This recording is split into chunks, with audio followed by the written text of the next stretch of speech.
વડોદરાના ભાયલીની હાઈસ્કૂલમાં એબીવીપીએ વિરોધ કર્યો છે। ફી વધારાને લઈને એબીવીપી મેદાને આવી છે। હાઈસ્કૂલના સંચાલકો સામે એબીવીપીનો વિરોધ। સ્કૂલ બહાર એબીવીપીએ સૂત્રોચ્ચાર પોકાર્યા। શાળા સંચાલકોએ પોલીસ બોલાવી। વિબ્ગ્યોર હાઈસ્કૂલના સંચાલકો એફઆરસીની નોટિસને પણ ઘોડીને પી ગયા હોવાનો આક્ષેપ લાગી રહ્યો છે। એબીવીપીએ સ્કૂલના મેઇન ગેટ પાસે ફ્લોર પર બેસીને વિરોધ નોંધાવ્યો।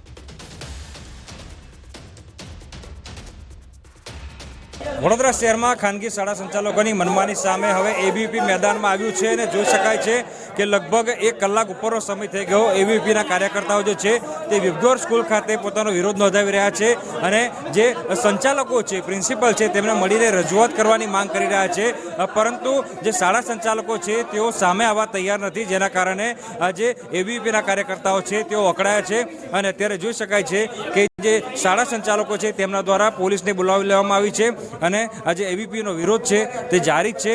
એક જ માંગ છે કે શાળા સંચાલકો આ આગેવાનોને મળે અને ત્યારબાદ ફીને લઈને ચર્ચા જે છે તે કરવામાં આવે। તમે શું કહેશો? કલાક ઉપર થઈ ગયો, તડકામાં તપસ્યા કરી હોય એવું લાગે છે? ગાંઠતા જ નથી આ લોકો? અમે વિદ્યાર્થી પરિષદના કાર્યકર્તાઓ વિદ્યાર્થીઓને વાલીઓ માટે કલાકથી તડકામાં બેઠા છે। અંદર આવીને નારાબાજી કરે છે, પણ ટ્રસ્ટી સાહેબનું પેટનું પાણી નથી હલતું। એસીમાંથી બહાર આવીને જવાબ આપવા તૈયાર નથી। એવા તો કેવા પીએમ છે, સીએમ છે, શું છે એવા તો ટ્રસ્ટી સાહેબ કે વિદ્યાર્થીઓના પ્રશ્નનો જવાબ નથી આપવા માંગતા।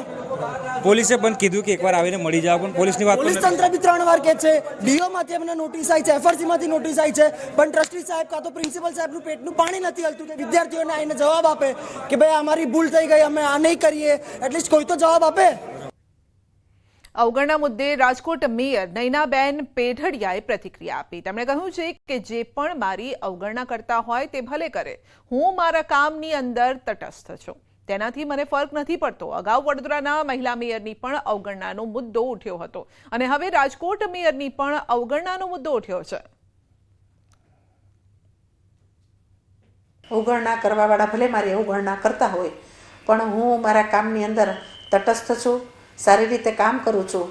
જે એના વિચારથી કામ કરે છે કે આપણે અવગણના કરીએ, પણ મને એમાં કાંઈ ફરક પડતો નથી। હું તો લોકોના કામ માટે, લોકોની સેવા માટે જ્યારે મને આ મોકો મળેલો છે ત્યારે મારે ભરપૂર એની સેવા કરવી છે અને રાજકોટને એક નજરાણું દઈને જવું છે।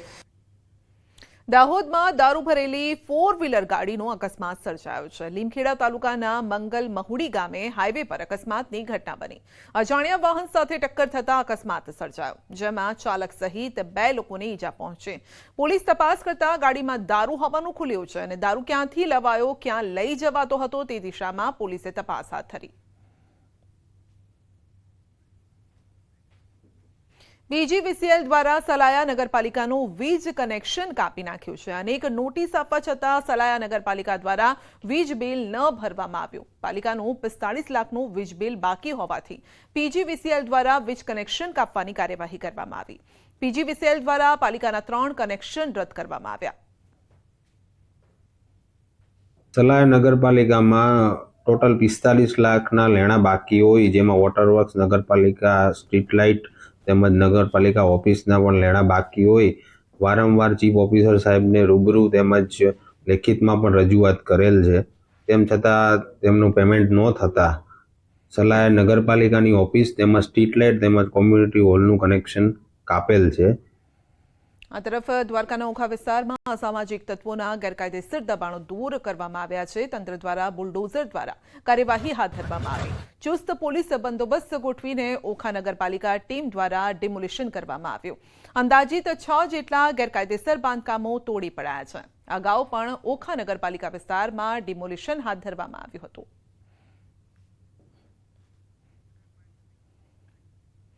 સુરતમાં અસામાજિક તત્વો સામે પોલીસની કાર્યવાહી। અલગ અલગ વિસ્તારમાં ક્રાઇમ બ્રાન્ચનું પેટ્રોલિંગ। અસામાજિક તત્વો ગુનાખોરી ન કરે તે માટે પ્રયાસ। શહેર ક્રાઇમ બ્રાન્ચ દ્વારા ડ્રોન મારફતે વિસ્તારમાં સર્ચ ઓપરેશન હાથ ધરાયું। શહેરના 5 વિસ્તારોમાં ડ્રોન પેટ્રોલિંગ કરવામાં આવ્યું। શહેરના પાંડેસરા, ડિંડોલી, ભેસ્તાન, ઊનપાટિયા, કોસાડ વિસ્તારમાં ડ્રોનથી સર્ચ હાથ ધરાયું છે। રોડ પર કે સોસાયટીના નાકે અસામાજિક તત્વો દેખાય તો પોલીસ ત્યાંથી કાર્યવાહી કરતી હોય છે। અમદાવાદમાં તોફાની તત્વો ફરી બેફામ બન્યા છે. એપીએમસી માર્કેટમાં યુવકને માર માર્યો. મારની ઘટના સીસીટીવીમાં કેદ થઈ છે અને 20 તારીખે યુવકને અસામાજિક તત્વોએ માર માર્યો હતો અને સમગ્ર મામલે વેજલપુર પોલીસે તપાસ હાથ ધરી છે. તો સીસીટીવી સામે આવ્યા છે જેમાં યુવકને માર મારવામાં આવી રહ્યો છે. 2 થી 3 લોકો આસપાસ દેખાઈ રહ્યા છે જે યુવકને માર મારી રહ્યા છે. એપીએમસી માર્કેટની આ ઘટના છે, જો કે આનું કારણ શું છે તે સામે નથી આવ્યું. મહેસાણામાં કેમિકલ માફિયા બેફામ છે. સુરપુર ગામ નજીક કેમિકલની બેગ ઠલવાઈ હતી. રોડની સાઈડમાં કેમિકલ બેગ ઠાલવાતા લોકો પરેશાન થયા છે. બહુચરાજી હારીજ હાઈવે પર સુરપુર ગામના પાટિયા પાસે કેમિકલની બેગનો જથ્થો મળી આવ્યો. કેમિકલના કારણે લોકોને શ્વાસ લેવામાં પણ તકલીફ પડી રહી છે. ખેતરમાં કામ કરતા લોકોને શ્વાસ લેવામાં તકલીફ થઈ રહી છે. ખાંસી જેવી સમસ્યા થતા ખેડૂતો પણ પરેશાન છે.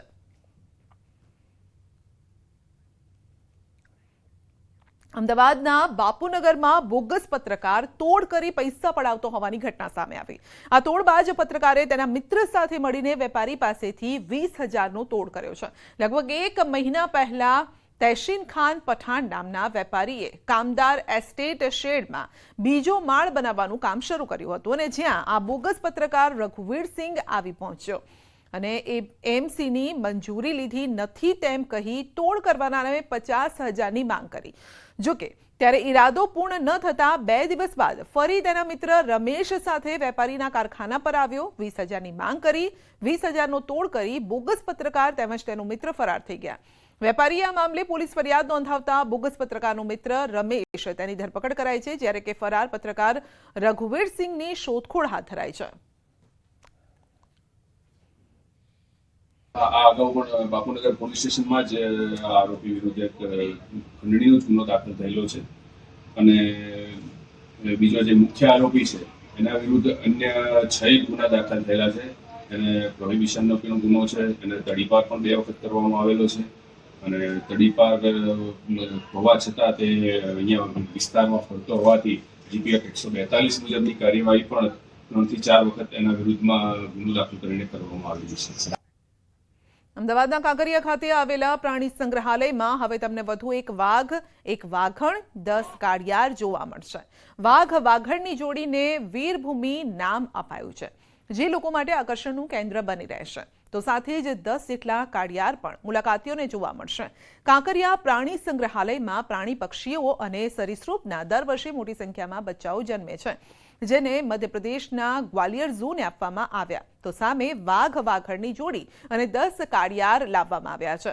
અમદાવાદ અને મધ્યપ્રદેશ ઝૂ વચ્ચે વિનિમય અંતર્ગત અમદાવાદ ઝૂ દ્વારા પ્રાણીઓ, પક્ષીઓ અને સરીસૃપ આપવામાં આવ્યા છે.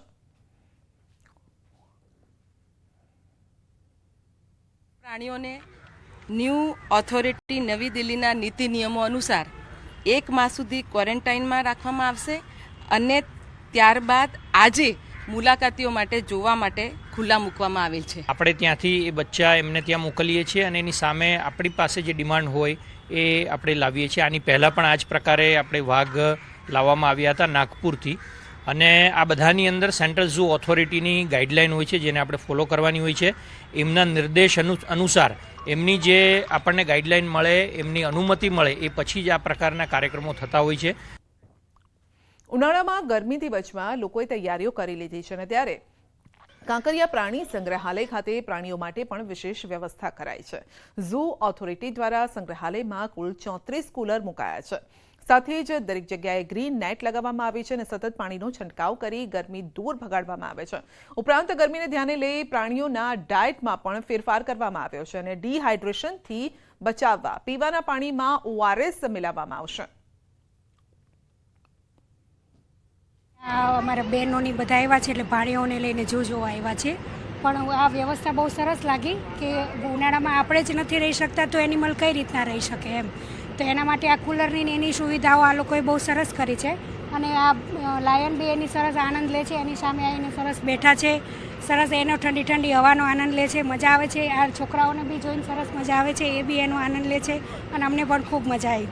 જ્યારે પણ ગરમીનું વાતાવરણ આવે ત્યારે આપણે પ્રાણી સંગ્રહાલયની અંદર વિશેષ વ્યવસ્થાઓ કરવામાં આવે છે. આપ જોઈ શકો છો અહીં મોટા ભાગના ઇન્ડસ્ટ્રીયલ કુલર લગાવવામાં આવે છે જે ખૂબ જ ઠંડક આપે છે. ફક્ત પ્રાણીઓને નહીં પણ આખા વાતાવરણમાં ઠંડક થાય છે અને જ્યાં ડાયરેક્ટ સનલાઇટ આવે છે ત્યાં ગ્રીન નેટ લગાવવામાં આવે છે. જે પ્રાણીઓને પાણી પસંદ છે, હિપ્પોપોટેમસ છે, મગર છે, ત્યાં પાણી હોજ ભરીને રાખવામાં આવે છે જેથી પ્રાણીઓ પાણીમાં જઈ શકે અને બધા પ્રાણીઓને અંડર ઓબ્ઝર્વેશન રાખવામાં આવે છે.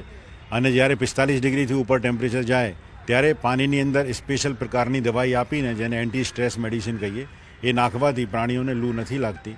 તો બધા પ્રાણીઓને વ્યવસ્થિત રીતે ગરમીની અંદર કોઈ તકલીફ ના પડે એ મુજબની વ્યવસ્થા કરવામાં આવી છે. જે પ્રાણીઓને પાણી ગમતો હોય, હિપ્પોપોટેમસ છે, મગર છે, ટાઈગર્સ છે, એ લોકોને પાણીની બહુ જરૂરિયાત હોય છે. એ માટે અમારે એ ધ્યાન રાખવું હોય કે પાણીની હોજ ભરેલી રહે, એની અંદર ભેજનું વાતાવરણ રહે તો પાણીનો છિડકાવ થાય અને જ્યાં ડાયરેક્ટ સનલાઇટ આવતી હોય એ એમના ઉપર ના પડે એ માટે ત્યાં ગ્રીન નેટ લગાવવામાં આવે છે.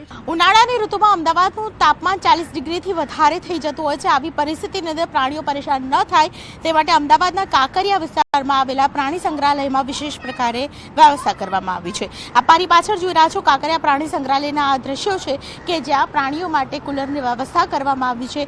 દીપડા, ચિત્તા, વાઘ જેવા અનેક પ્રકારના પ્રાણીઓ માટે આ પ્રકારે કુલરની વ્યવસ્થા કરવામાં આવી છે. સાથે પક્ષીઓને હીટવેવ ન થાય તે માટે તેમના માળામાં અને તેની આસપાસના વિસ્તારની અંદર સૌથી વધારે પાણીનો છંટકાવ કરવામાં આવે છે જેથી ઠંડક રહે ને હીટવેવનો ભોગ પક્ષીઓ ન બને. આ પ્રકારની વ્યવસ્થા સાથે ગ્રીન નેટની વ્યવસ્થા પણ ખાસ કરીને કરવામાં આવી છે જેથી કરીને મુલાકાતીઓ પણ ગ્રીન નેટની વ્યવસ્થા અંતર્ગત તેઓ મુલાકાત લઈ શકે અને સીધો તડકો જો પ્રાણીઓના પાંજરા ઉપર પડતો હોય તો તે પણ અટકાવી શકાય તે પ્રકારની વ્યવસ્થા પ્રાણી સંગ્રહાલયમાં કરવામાં આવતી હોય છે. ઉનાળાના ઋતુમાં સૌથી વધારે ગરમીનો ભોગ પ્રાણીઓ ન બને તે પ્રકારે વિશેષ તકેદારી રાખવામાં આવી રહી છે. કેમેરા પર્સન ખેંગા રાઠોડ સાથે દીપિકા કુમાર, ન્યૂઝ 18 ગુજરાતી, અમદાવાદ. નવસારી શહેરમાં મચ્છરોનો ત્રાસ છેલ્લા ઘણા સમયથી ખૂબ વધ્યો છે અને શહેરના લગભગ દરેક વિસ્તારમાં મચ્છરોની સમસ્યાના કારણે શહેરીજનો ત્રાહિમામ પોકારી ઉઠ્યા છે.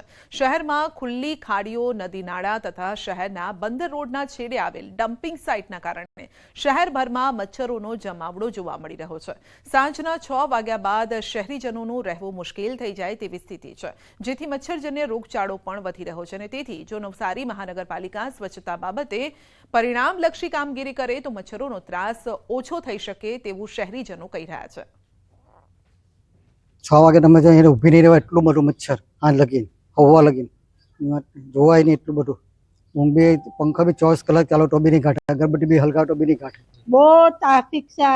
જ્યાંનો પુલ તોડેલો ને પાણી રોકાયું ત્યાંનો બહુ મચ્છર, બહાર બી નહીં બેહાય તેવું ઘરમાં બી નહીં રહેવાતું ને બીમાર પડી જઈએ અમે. જરાક તો વિચાર કરો, અમને મચ્છરની તો સમસ્યા કરો, આ ખાડીનું કંઈ કરો ને. આ ખાડી છે નજીક, એના રોજથી થાય એટલા મોટા પાઇપ રાખી આપો ને આ ખાડી બંધ કરો તો અમને આ બધું સુખ થઈ જાય. નગરપાલિકાના કમિશનરશ્રી અને આરોગ્ય વિભાગને જણાવવાનું કે આ દેસરા ટેકરી, ટીગરા, નવી વસાહત એ બધા સ્લમ વિસ્તાર છે અને સ્લમ વિસ્તારમાં બદહંશે ગટરો પણ ખુલ્લી છે. એના કારણે મચ્છરોનો ઉપદ્રવ વધે છે. તો હાલમાં તો આપણા મહાનગરપાલિકા દ્વારા ફોગિંગ મશીન ચાલુ કરવામાં આવ્યું છે પણ આ વિસ્તારોમાં જો વિશેષ કરવામાં આવે તો ગરીબ અને સ્લમ વિસ્તારના રહેવાસીઓને માદા પડવાથી બચી શકે. આપણી પાસે મહાનગરપાલિકા પાસે કુલ 56 જેટલા વર્કર્સ મલેરિયા ડિપાર્ટમેન્ટ કામ કરે છે. અત્યાર સુધી મલેરિયા વિભાગમાં કોઈ ડેડિકેટેડ એસઆઈ નહીં હતા. મહાનગરપાલિકાએ સંદીપભાઈ આહિરની ડેડિકેટેડ એસએસઆઈ તરીકે નિમણૂક કરી છે અને કુલ 5 જેટલી ટીમો બનાવીને આખા શહેરમાં વિવિધ વિસ્તારોમાં રોજે રોજ મલેરિયા, ડેન્ગ્યુ વગેરે જેવા રોગોને નાબૂદ કરવા માટે આપણે એન્ટી લાર્વલ એક્ટિવિટી મલેરિયા મચ્છરના નિયંત્રણની કામગીરી કરી રહ્યા છે. બેડવી ઋતુના કારણે વડોદરા શહેરમાં રોગચાળો વકર્યો છે. પાલિકાના આરોગ્ય વિભાગે સુભાનપુરા, શિયાપુરા, વારસિયા અને છાણી વિસ્તારમાં સર્વે કર્યો હતો. પાલિકાના સર્વેમાં ડેન્ગ્યુના શંકાસ્પદ 36 કેસ મળી આવ્યા છે અને જ્યારે કે તાવના 572 દર્દી સાથે એક ટાઇફોઇડનો કેસ પણ નોંધાયો છે. શહેરની એસએસજી, ચેપી રોગ સહિત ખાનગી હોસ્પિટલો પણ દર્દીઓથી ઉભરાઈ રહી છે.